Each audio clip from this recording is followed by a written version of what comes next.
All right, today I've got a busy day at FLAIR'S. We have the cabinets being delivered on a truck. I got to make sure I meet those guys out there. And then tomorrow we're going to have trim and painters. There's a lot going on at FLAIR'S, so it's starting to turn around and start looking like a house on the inside. So stay tuned.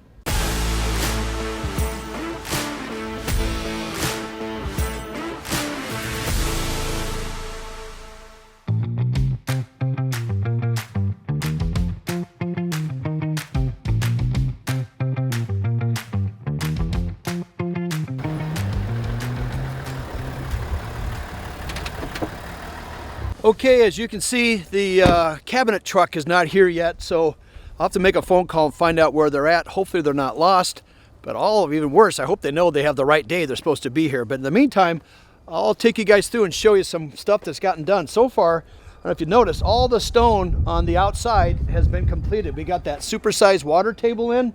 That thing is big and beefy. Typically, they're half this size, but because of the scale of FLAIR'S house, this had to be proportionally correct and it fits perfectly. So we call that a water table. Remember, again, the water will come down, hit, and roll off. There's flashing behind all this. So we have to also get in, see these little seams? I need to get the caulker coming out, but we still have a few more things. Eugenio's got to finish putting some siding details in between the windows, and he's got a couple high dormers that he's missed. So we're just about there. We keep pulling Eugenio off doing other jobs, so he's a man that has job security. He's either working on FLAIR'S or we have about 4 or 5 other jobs going too. So if it's cold, he's inside working, but now weather's a little nicer. I got to get him back here to finish up. So let's go inside and see what's happening there. I know we got this big tub we have to move in eventually. Looks like I'm locked out. Eugenio, we should have put a doorknob on this door, but it made a lot of sense. But in the meantime, he thought it'd be good to have a bigger opening down here. But his lock system is a one-way lock. If you're in, you can lock it. If you're out, you're locked out. So, I don't know. This is kind of embarrassing. Let's try my mighty stick. Too big. What the heck? Eugenio, you're killing me! If this works, I'll look like a hero. Oh, good grief. This is how I got in my trailer. 1, 2, 3. There, now I can get this. Here we go. We're in. Oh boy. See the problem? This little lock, it's a one side. I gotta talk to Eugenio. Great idea on the door, bad locking system. Oh my gosh.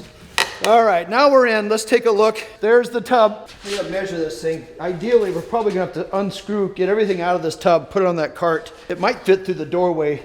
We turn this booger up on its side. I need some more guys here to help me with that, but I brought a cart with me. It can handle the weight, so that's one of the items we gotta get done this week, because I believe the tile's all done. Let's check on that right now. Hopefully it's covered up. Oh, here's another thing we've been working on. Originally when we did this is where the VersaLift's coming down. The lift is going to carry up all the weight for that added storage area that FLAIR wanted to add. We thought we had some problems with the roof where it's encroaching on the lift. The lift is like 60 inches high and we had 59.5 inches. So we thought we would make the opening smaller, go with the smaller lift to solve that problem. FLAIR did not like that, which I don't blame him. So we're going back to the original plan, supersizing the hole, and hopefully this will work. So that's the next step. That'll be getting installed here shortly. Okay, we're inside the kitchen area, and man, this is not good. It looks like a bomb went off in this place. We've got cabinets coming, and we're gonna find a place to store everything. The drywallers are wrapping up, taking all their stuff down. That's what you're hearing, all the scaffolding's coming down. It's their job to clean this place up, but we're pushing the schedule pretty hard, because tomorrow, the trim is getting delivered and we're supposed to start painting the walls. So I'm gonna talk to these guys about getting this place shined up. Everybody likes a clean job site, but they've been working in their own mess, so I've been letting it go. Amigo, do you have somebody to sweep up today? Yeah. You're coming? You're clean? Okay, gracias. All right, very good. Yeah, so all this is coming down? Okay. Today, mañana, we're gonna start trim. Okay. Okay? Yeah. Okay. All right, good. So they're gonna start shining up the place. That will help. The next crew coming in, they have no excuse not to clean up their mess because the drywallers cleaned up theirs, and then the mess they're making is their own. So here we are coming in the master. So the tile guys are all done. I gotta get this floor swept up, and I gotta find out if we can get the grout in, which we would want to do before we set the tub. That way the tub's in its place and we can protect it and get it all done. Perfect world is just take the big wooden box it came in, unveil it, put it in here, and then slide that box over the top of it so it's protected during the construction site. So quite messy at this stage. That's construction. You clean it up, it gets messy. You clean it up, it gets messy. So the shower, pretty much everything's done. Again, we got a little bit of extra tile that has to happen on the corners, but the niches are in the back. We have two now. Originally, Macy thought she wanted some on the very front, but Lisa and the interior designer, Macy, did speak to each other, and they decided to keep this front wall nice and clean so it's unobstructed. You got these big, super beautiful tiles. Come around the corner, and there's your niches, which they still need to get some tile on there. I just got word that they're waiting on a few more tiles, which is always the case. These guys sometimes order stuff, try to keep it from getting an extra box, because sometimes one extra tile might mean another 12 to 24 more square feet, and they don't want to waste it. So now they're not wasting it. Now we're waiting for it. So welcome to construction. So the master here is looking good. We got to get it cleaned up, get it grouted, and then get the floors covered. That's a big thing for me, protection of all this before the next crew comes in. Let's check on the kids' bathroom. Okay, here we are in the kids' bathroom, and this tile, really interesting how it worked out. I remembered some of you guys had made a comment. I told the tile setter to leave some of this short back here. Maybe causes a little bit of a problem for the cabinet guys because we got to set some same tile on the back so it doesn't rock. But we're also concerned why I did that is that sometimes these guys, just like the master shower, they get 2 or 3 tiles short, and then we're in a big problem. So at least I knew we had plenty of tile to get this job done. It gets covered up, it will look nice, and there's always a way to work around it. But I'd rather have extra tile than too short, and then the whole job stops. Sometimes what's crazy is they'll say, hey, we quit making that tile, which then we can't get it at all, which I don't understand. That happens to us a lot. So as I walk through, I take my phone out and I make a punch list of items that I know that need to get done. A punch list is that I share with the guys in the office and Bronwyn and Mark. So I'm going to show you something what we do on the house at this stage. So Macy's picked out some paint, and we put the samples on the wall, and then they write down the SW stands for Sherwin-Williams, and that's the number 7030. So here is one color, and then here's another color called the Sherwin-Williams 7029. So I'm not sure which one she's choosing, but what we need to do next here, starting tomorrow, is they'll start priming the walls. And ideally, it's best if we start with the color that she wants. If she wants this darker color, that's what we should do. But sometimes if we paint the darker color and then she changes her mind to a lighter, we might have to paint it a couple extra times to get it to cover. So in a perfect world, let's find the right color that she likes, and then we'll prime all the walls with it.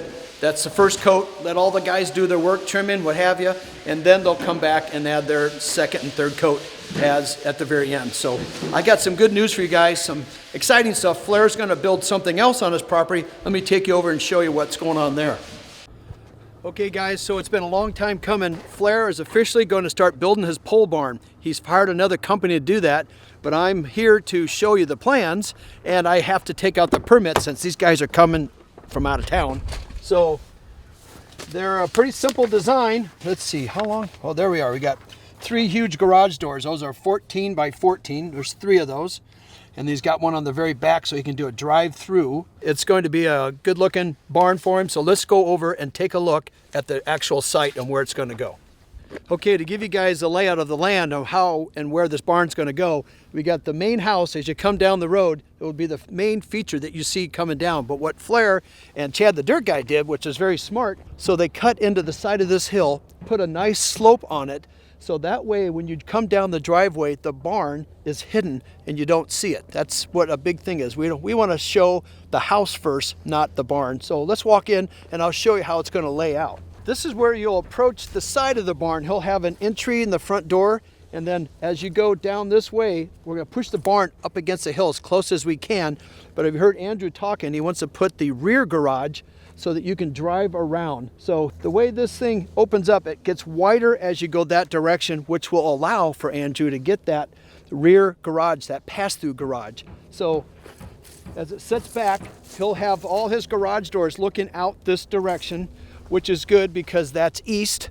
He'll get a lot of sun in the morning on it, but also then shade in the afternoon. So for snow melt, that's always a big concern around here. He's not facing north.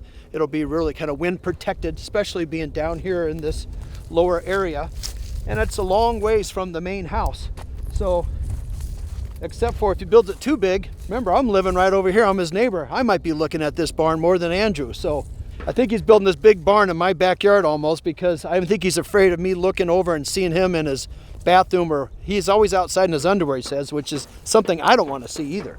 Nobody wants to see that. So I don't want to reveal too much on Flair, what he's doing with this barn. That's his deal, but I got to take out the permits for him. That would be my part of the job. But as I'm looking over this way, I can hear guys working on the other side of the trees. That's where I'm building my house. Let me take you over there and show you the progress that we're making.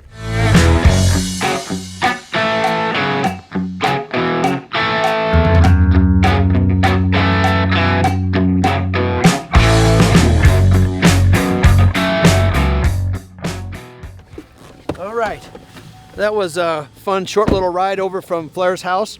I'm looking forward to being his neighbor, but right now I'm here at my house. We got the foundation going in, as you can see, and I'm giving you a little sneak preview.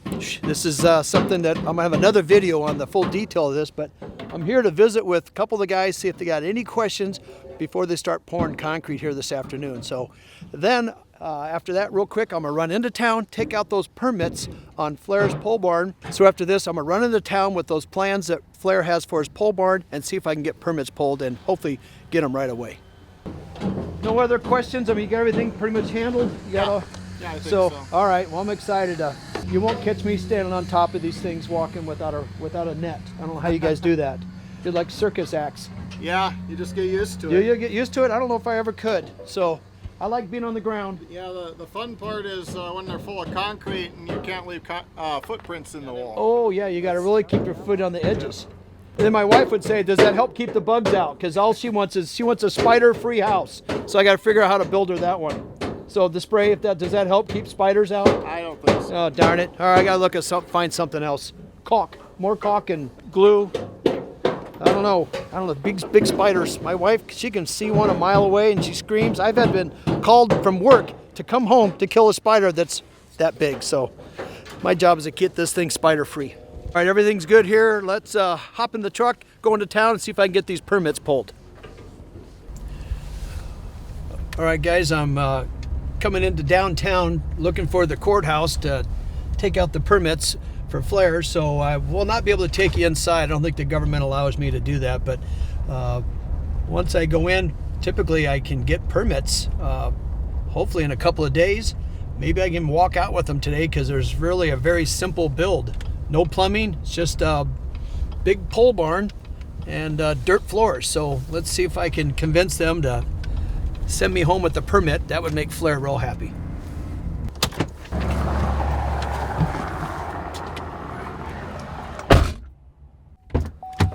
Okay, so I just got out of the city permit office. That went a little easier than I had thought. So because it's a very simple build, they're saying whatever I gave them on the plans that was presented to me from Flair and his guys, that hopefully they'll have something back here in the next couple of days. So Flair will love that news, but I have bad news for myself. I just got a voicemail. Let me see if I can play it for you guys.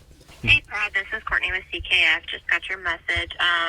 It looks like Kayla emailed Bronwyn and told her that we had to push the delivery out a day to the 7th, which I think Elise should texted you that yesterday, too, just because of the number of cabinets. So we will be there 9 a.m. tomorrow morning to deliver and then start installation tomorrow as well. So if you have any questions, just let us know. Thanks. My only question is, why not today? You have to deliver anyway. Well, that's construction for you guys. Bronwyn didn't tell me. I'm going to ask Bronwyn why she didn't relay that message on to me. So I guess the cabinets aren't coming today. So thanks for watching. We'll pick up on tomorrow when they all start showing up. So what's going to happen tomorrow is cabinets, trim, painters, everybody's going to be showing up on the same day. I tried to split this up and it didn't work out, but at least things are moving forward. So that'll be interesting video. So we'll see what we're in for that. So stay tuned. Thanks for watching. I'm Brad the Builder.